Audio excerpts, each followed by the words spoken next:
আমি নিজের বাড়িতে একবেলা নিজেতে ভাত ফুলি খাইনি, আর এই বাড়িতে এসে তোমার এই ডাইনি মায়ের হাগা মুছর ছাপ করতে হয়েছে।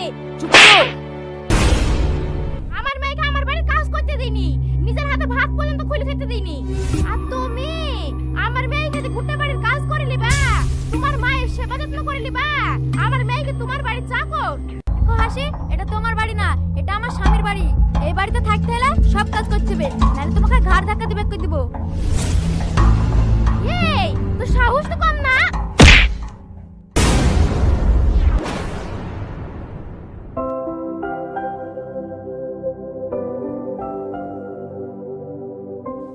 বৌমা, আমার ওষুধ খাওয়ার সময় হয়ে গেছে, ওষুধটা দাও তো। আমি পারবো না, আপনি লিখান গা। বৌমা, তুমি আর কি বলছো? হ্যাঁ ঠিকই বলছি, পুরো খুশনি সারাদিন বসে থাকবে, কাজ কাম কিছু করতে পারবে না, আর আমাকে খাটি মারবে। আমি আর পাচ্ছি না। হাসি,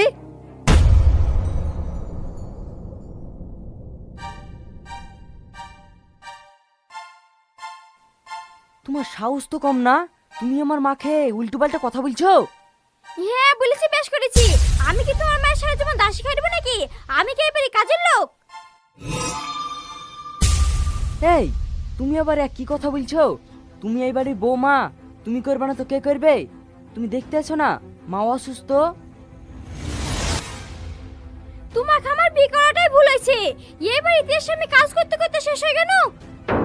হাসি, হ্যাঁ, আমি নিজের বাড়িতে একবেলা নিজে হাতে ভাত খুলে খাইনি, আর এই বাড়িতে এসে তোমার এই ডাইনি মায়ের হাগা মুছর ছাপ করতে হয়েছে। চুপ করো।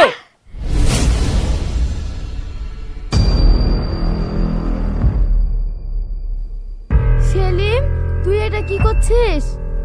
মা তুমি চুপ করো। এই শোন, আমার মায়ের নামে যদি আর একটা উল্টো পাল্টা কথা বলেছিস, আজই তোর এই বাড়িতে শেষ দিন। এই, তুই আমাকে মারলি? আজ পর্যন্ত আমার বাপ আমার গায়ে একটা ফুলের টুকাও দেয়নি, আর তোর এত বড় সাহস, তুই আমার গায়ে হাত দিলি? আমি করব না তোর সংসার, আমি আজই মায়ের বাড়ি চলে যাব। আরে যা যা, আমারই ভুল হয়েছে তোকে বিয়ে করা।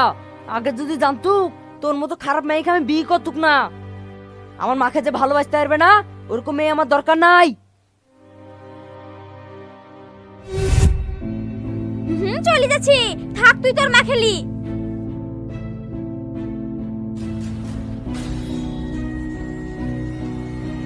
বাপ, তুই কাজটা ঠিক করলি নি, যা বৌমাকে ফিরিয়ে আয়। মা